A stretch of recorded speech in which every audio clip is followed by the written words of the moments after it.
Bonsoir, bienvenue dans le débat de France 24, un débat auquel vous pouvez participer via les réseaux sociaux. Peut-être un tournant. Boko Haram a fait allégeance à l'organisation de l'État islamique. La secte, vous le savez, installée dans le nord-est du Nigeria, tisse aujourd'hui sa toile avec peut-être demain l'appui des djihadistes de l'organisation installée maintenant en Libye. Dans le même temps, des groupes islamistes du nord du Mali restent très actifs. Un attentat, vous le savez, a frappé ce week-end Bamako et un autre attentat a frappé un camp de l'ONU à Kidal, c'était dimanche. L'Afrique face au terrorisme, sans oublier, et on en parlera, des Chebabs en Somalie. On en parle ce soir avec nos invités, avec vous Emmanuel Iga, bonsoir. Vous êtes directeur de Phobos, qui est une agence de conseil en géopolitique et en développement international, et vous y étiez au Nigeria il y a de cela 3 semaines. Bonsoir. Antoine Glaser, bonsoir. Vous êtes journaliste, bonsoir. Écrivain, spécialiste de l'Afrique, auteur de Africa France, quand les dirigeants africains deviennent les maîtres du jeu, et c'est aux éditions Fayard. Wassim Nass, bonsoir. Wassim, vous êtes journaliste à France 24 et spécialiste des mouvements djihadistes. Anne Goudichelli, bonsoir. Merci d'être avec nous. Vous êtes directrice du cabinet de consulting Terrorisque, qui est une structure de conseil opérationnel sur les risques politico-sécuritaires. Et évidemment, vous vous intéressez au terrorisme en Afrique. Alors, avant de commencer ce débat, on va tout de suite écouter le ministre malien des Affaires étrangères. Il était à la mi-journée sur le plateau de France 24. En la matière, il n'y a pas de risque zéro et que les pays mieux nantis que le Mali sont également exposés. Il ne faut pas céder à la panique. Ce qui se passe et ce qui se joue, c'est essentiellement une attaque contre la paix. Et ce sont les forces hostiles et les ennemis de la paix qui sont à la manœuvre. La première chose, c'est de rester serein. Et nous prenons toutes les mesures pour assurer la sécurité de nos amis étrangers en particulier qui vivent parmi nous. Mais la meilleure réponse aussi à ces groupes terroristes, c'est de continuer à vivre normalement. Emmanuel Iga, vous pensez que c'était un tournant pour Boko Haram ? Bon, Boko Haram n'avait pas caché son admiration pour Daesh, pour al-Baghdadi, qui est le chef de l'État islamique, qui tente de créer donc un califat au Moyen-Orient. Et Abubakar Shekau avait déclaré il n'y a pas longtemps qu'il souhaitait faire la même chose au nord du Nigeria. Donc, ce qu'ils viennent de dire, donc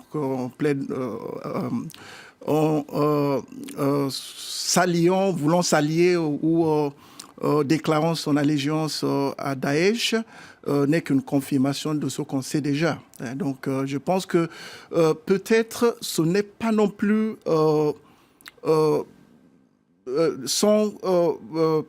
si vous voulez, comprendre ce qui est en train de se passer sur le terrain.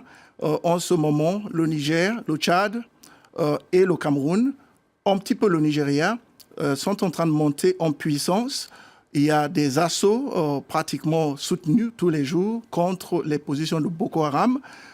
On a l'impression qu'il y a une certaine perte de vitesse sur certaines positions de Boko Haram au nord. D'ailleurs, ils ont perdu deux localités aujourd'hui, notamment à Damasak, dans le nord-est du Voilà, donc ce que je voulais dire, c'est que peut-être c'est aussi un acte qui exprime une certaine volonté de trouver des ressources nouvelles pour relancer sa guerre. Boko Haram a besoin peut-être de ressources nouvelles en hommes, en argent et en équipement. Et cette alliance qu'ils veulent opérer vers Daesh peut-être traduit peut-être ce changement stratégique. Vous êtes d'accord avec ça, Antoine Glaser ? Qu'est-ce qu'a gagné aujourd'hui Boko Haram à prêter allégeance à l'organisation de l'État islamique ? Je ne suis pas un spécialiste du Nigeria, mais on voit comment Boko Haram, qui était avant quand même une secte qui était vraiment du Nigeria, avec le djihadisme et le fait de faire alliance comme ça avec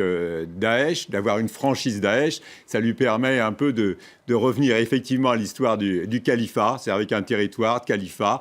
On revient des siècles en arrière, en fait, tous les gens ne savent pas, mais il y avait le califat de Sokoto, il y avait l'empire du Bornou, enfin, je veux dire, il y a une page de la colonisation, mais il ne faut pas se leurrer. Je veux dire, les colonialistes ne sont pas arrivés sur un terrain vierge, donc ils étaient déjà là. Il veut revenir à ce califat pas. Et c'est vrai que à partir du moment où tous les gens dans le coin de la région, les frontières coloniales n'existent pas, les gens passent comme ça, c'est sur les cartes les frontières. Donc ils parlent tous Haoussa dans toute la région, ils sont tous souvent d'ethnie Kanouri, les gens de Boko Haram, entre le Niger, le Cameroun, un peu moins le Tchad, et donc ça lui permet comme ça de se donner une nouvelle envergure, alors que le chef originel, Mohamed Youssouf, était beaucoup plus du Nigeria, la secte du Nigeria, beaucoup plus d'ailleurs sur le nord-ouest que sur le nord-est.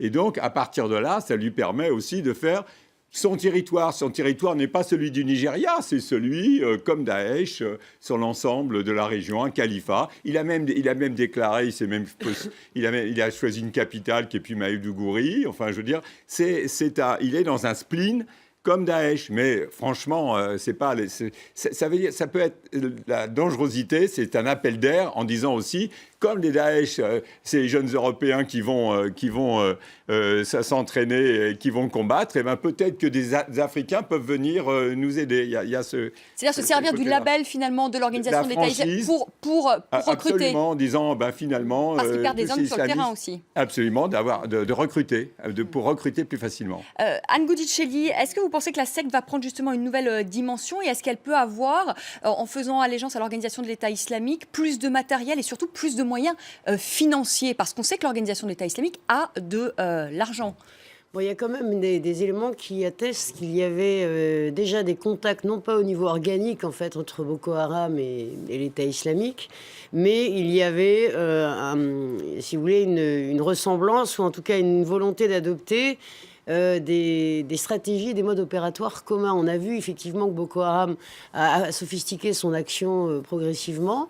Il a commencé à procéder progressivement à des attentats suicides, recours aux femmes djihadistes, l'usage d'engins explosifs transportés à bord de camionnettes, etc. Donc on a vu qu'il avait diversifier ces modes d'action qui rappellent aussi ceux de l'État islamique. Et puis, je dirais qu'il est inscrit dans la même stratégie de montée en puissance, c'est-à-dire que au départ, comme vous le rappeliez, au début, c'était une entité, un groupe qui avait pour seul ennemi le régime nigérian.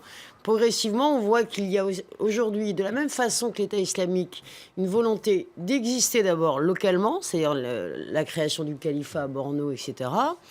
Et ensuite, de développer une fois une assise réelle, concrète, définie, enfin établie, eh bien, une deuxième étape de régionalisation, comme l'attestent les différentes incursions qui ont eu lieu sur le Cameroun, sur les pays environnants.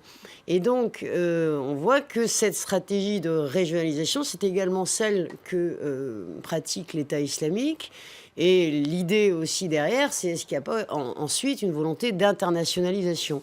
Mais pour Boko Haram, le fait de s'appuyer sur Enfin, tout à l'heure, vous demandiez quel est l'intérêt de Moi, ce qui m'intéresse de savoir, c'est aussi sur les moyens financiers, sur l'argent, parce que l'organisation de l'État islamique a de l'argent de par le pétrole, notamment, par entre autres, aussi, différents trafics, et Boko Haram en a moins. Si, ils ont pillé des banques, peut-être pas autant, mais ils ont pillé des banques, ils rançonnent. À mon avis, il y a tout un jeu politique locale avec les gouverneurs, il y a une partie de redistribution pétrolière qui va aussi s'évaporer, la corruption, ils doivent récupérer du fric. Il ne faut pas s'imaginer, surtout un pays comme le Nigeria, qui est la première puissance économique du continent, le fric, ça coule de partout là-bas. Donc, je veux dire, avec la corruption absolument effrénée, franchement, il y a un jeu politique aussi, un certain nombre de personnalités du Nord qui voudraient bien se débarrasser de Goodluck Jonathan, et c'est l'occasion rêvée, c'était Boko Haram. Donc, ils ont laissé aussi Boko Haram agir.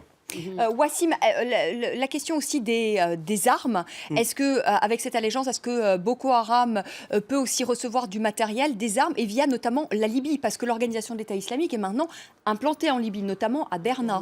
Oui, mais il faut rappeler que même si c'était pas une surprise, il y a eu un processus. Ça veut dire c'est pas sorti de nulle part. Il y a eu un cheminement. Moi, dès le 9 février, je savais qu'il y avait quelque chose qui se tramait en Afrique. Le jour où il y a eu cet audio, on m'a dit le matin, ça allait se faire. Mais il y a eu tout un processus. Ça veut dire, au début, l'État islamique n'aurait pas accepté l'allégeance de Boko Haram dans sa formule ancienne. Donc Boko Haram a travaillé sa communication, Boko Haram a travaillé sur le terrain d'une manière opérationnelle mieux. Témoignage des militaires camerounais qui ont dit à nos confrères de RFI qu'ils ont senti un changement opérationnel énorme sur le terrain. Il y a eu tout ce cheminement pour que l'allégeance soit acceptée. Parce qu'une allégeance, Boko Haram fait allégeance à l'État islamique. Donc Et pour l'instant, elle n'a pas été acceptée d'ailleurs. Si. Officiellement, oui. Et donc il devient sous les ordres de l'État islamique, mais l'État islamique est redevable ou bien est responsable des agissements de Boko Haram. On a vu Boko Haram avoir un porte-parole, ce qu'il n'avait pas avant. Il n'y avait que les vidéos sauvages de Chicago. On a vu que Boko Haram sortait des vidéos bien produites avec les hymnes de l'État islamique. Donc, qu'est-ce qu'il faut dire ? C'est une vraie franchise. Ce qu'il faut dire, qu'ils sont conseillés, mais ce n'est pas pour autant qu'il y a des conseillers de l'État islamique sur le terrain, c'est complètement dématérialisé.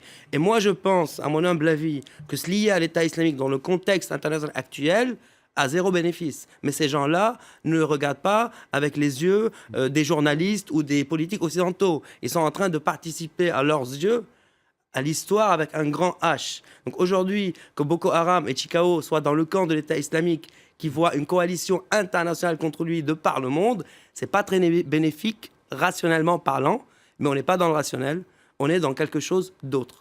Mais c'est un petit peu comme le processus que vous décrivez, c'est en fait, en gros, absolument le même que celui qui existait à l'époque avec Al-Qaïda et les différentes filiales comme AQMI et autres. C'est-à-dire il y avait un processus de donnez-moi des gages que vous êtes un groupe intéressant qui peut rentrer dans notre giron.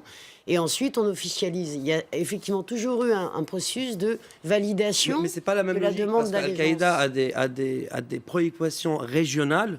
Toujours, même elle crée des groupes, elle les appelle Ansar Sharia ou Jabhat Nusra, donc pour les dissocier un peu d'Al-Qaïda. Après, elle les chapeaute de manière très diffuse, alors que l'État islamique, non, c'est autre chose, c'est centralisé, il se veut international, il veut dire aux Occidentaux, c'est pas vous qui allez définir le théâtre de guerre à la Syrie, à l'Irak, c'est moi qui vais le définir au Sinaï, à la Libye, à l'Algérie, à l'Afrique noire aujourd'hui. C'est ça l'enjeu. Je pense qu'il faut ajouter que dans le cadre de ce changement de stratégie, surtout en communication, dont parlait Wassim, on a eu la première déclaration par Boko Haram sur YouTube en langue française, il n'y a pas longtemps. En anglais aussi. Et en anglais. Trilingue. Français, anglais, arabe. Alors qu'avant, ils ne parlaient que le Hausa. Bon. Et donc, ils sont vraiment en train de regarder vers le monde maintenant. Ils veulent internationaliser en fait leur conflit. Et il ne faut pas oublier qu'avec les forces de la coalition qui privent en ce moment Boko Haram de ses bases de repli, parce qu'avant, c'était une guerre asymétrique. On frappait au Nigeria, on se repliait sur le Cameroun, ou le Tchad, ou le Niger. Tous ces pays sont en guerre contre Boko Haram. Maintenant, il lui faut trouver de nouvelles idées, de nouvelles stratégies. Et je pense que c'est en prévision de cette montée en puissance des forces de la coalition qui seront relayées bientôt, je l'espère, par les forces de l'Union africaine, qui fait que je pense que Boko Haram commence à regarder plus loin comment ils vont faire pour répondre à tous ces montées en puissance. Antoine Glaser. Oui, mais c'est le plus important, je crois, parce que c'est vrai que c'est important de comprendre que c'est pas, ils ne cherchent pas un soutien matériel. Ils ont tout dans la région. Voilà. En plus, quand on voit ils ont tout ce qu'il faut à portée ils ont de tout main. ce qu'ils veulent, le matériel. Mais c'est vrai que c'est un peu, si vous vous rappelez, comment Aboubacar Shekau, comment entre guillemets, il jouissait quand il voyait la première dame des États-Unis qui avait sa pancarte Bring Back Our Girls. Pour lui, c'était le summum. Il n'aurait jamais imaginé ça dans ses rêves les plus fous, de voir. En plus, bien évidemment, qu'il les a gardés et sans doute donnés à ses combattants pour leur éviter de payer la dot. Mais c'est ça qu'il faut comprendre. C'est qu'il ne cherche pas forcément, même s'il est battu, ce n'est pas les morts qui comptent. Ce n'est pas de perdre une bataille. C'est une reconnaissance internationale. Et de faire effectivement l'histoire des califats dans le monde. Il pense qu'il aura participé à ça. Anne Goudichelli, on parlait aussi, parce que donc il y a le Nigeria, on va continuer évidemment d'en parler, mais il y a aussi le terrorisme un peu plus au nord, au Mali. On a vu donc cet attentat qui a visé à la fois un camp de l'ONU à Kidal, mais samedi également Bamako, et qui là a été revendiqué par le groupe Mourabitoun de Mokhtar Belmokhtar. Quelle est la différence d'idéologie entre AQMI et entre l'organisation de l'État islamique? Pourquoi finalement un groupe comme Boko Haram n'a pas rejoint AQMI et a fait le choix de l'organisation de l'État islamique? Parce que idéologiquement, ils sont plus proches. Alors déjà, il y avait aussi des contacts au Nord Mali, même pendant l'intervention Serval, avec des éléments de Boko Haram, via notamment le groupe Mujao, qui est effectivement un groupe essentiellement composé de membres africains. Et le Mourabitoun, c'est en fait une fusion, une jonction entre les signataires par le sang, qui était le précédent groupe qui avait été créé par Mortal après avoir dirigé AQMI, enfin le AQMI sur la partie, le flanc sud de l'Algérie, c'est-à-dire le Sahel. Et puis, et donc une jonction entre les signataires par le sang et les éléments du Mujao. C'est devenu El Mourabitoun, qui ensuite a perpétré des actions, notamment au Niger. Et Inamnas. Et Inamnas. En Algérie. La première d'entre elles. 30 otages morts. Le 17 janvier 2014. 2013, une semaine après l'intervention, enfin l'opération Serval, effectivement. Donc, alors, pour revenir, donc il y a des éléments. C'est jamais arrivé, quoi. Oui, c'était un élément exceptionnel. Et donc, si vous voulez, il y avait déjà des éléments africains dans le mouvement Mourabitoun. Mais je dirais que c'est pas tant c'est plus une concurrence réellement sur le terrain, c'est-à-dire qu'il y a des champs d'action, il y a des cibles, il y a des opportunités, il y a surtout des concurrences entre les différentes organisations, que ça soit ceux qui ont fait scission pour le Nord Mali avec AQMI, et puis en Libye aussi avec d'autres éléments. Wassim. En fait, pour résumer, il y a deux logiques aujourd'hui, qui sont effectivement en concurrence, mais deux logiques complètement divergentes. Ça veut dire Al-Qaïda, elle se focalise, on va rentrer dans les détails, à combattre l'ennemi lointain, donc l'Occident, parce qu'ils estiment s'ils frappent l'Occident, les régimes vassaux à leurs yeux à l'Occident vont s'effondrer tout seuls. Et une fois qu'ils auraient gagné, ils instaurent leur califat. Parce que le califat, il est la finalité pour les deux. Alors que l'État islamique, il est dans une autre logique. Il est dans la logique de Zarqawi, donc fondateur de l'État islamique en Irak à l'époque, qui était déjà le mouton noir d'Al-Qaïda et qui voulait instaurer la charia tout de suite, instaurer le califat tout de suite et combattre l'ennemi proche. Donc qui? Donc les régimes corrompus, à leurs yeux, vassaux de l'Occident sur place. On a deux logiques. Ils ont toujours fait les deux, que ce soit Al-Qaïda ou l'État islamique. Al-Qaïda se focalisait sur frapper toujours les intérêts occidentaux avant de créer un pays. Les filiales, les AQMI, ils s'en sont pris autant à des figures, à des représentants, ils n'ont de l'État. Ils n'ont pas la différence, c'est qu'il n'y a pas de base. Ils n'en ont pas voulu. Mais via les filiales, ils se délocalisaient finalement, ils se localisaient. Oui, mais le but n'était pas de créer un État. Là, on est dans une autre logique. Al-Qaïda, son but est de frapper l'Occident là où ça fait mal. L'État islamique, son but est de créer un État. Ça veut dire un État. Ça veut dire si il n'y avait pas eu... Regardez, par exemple, l'État islamique, qu'est-ce qu'il consacre comme ressources pour frapper l'Occident? Nul. Il incite des Occidentaux déjà à frapper ici de manière aléatoire. Alors qu'on a vu qu'Al-Qaïda était toujours dans sa vieille logique. On a vu les attaques de Charlie Hebdo, on a vu Aqba agir à la longue, d'une manière très calculée et avec une longue haleine. On est dans deux logiques complètement différentes et aujourd'hui, la logique qui est la plus attrayante, c'est celle de l'État islamique. Pourquoi? Parce qu'il a réalisé le rêve de toutes les mouvances djihadistes, même islamistes, de réinstaurer le califat. Parce que même les frères musulmans qui croient en la démocratie, la finalité, c'est d'arriver au califat, mais par la démocratie. Donc aujourd'hui, il a remis sur la table un rêve vieux d'une centaine d'années. Et donc, effectivement, il va devenir beaucoup plus attrayant pour les générations nouvelles, pour les seconds couteaux de tous les mouvements djihadistes. On fait une petite pause, si vous le voulez bien, le temps du rappel des titres. Et puis on reprend la seconde partie de notre débat, comment vaincre le terrorisme sur le continent. À tout de suite.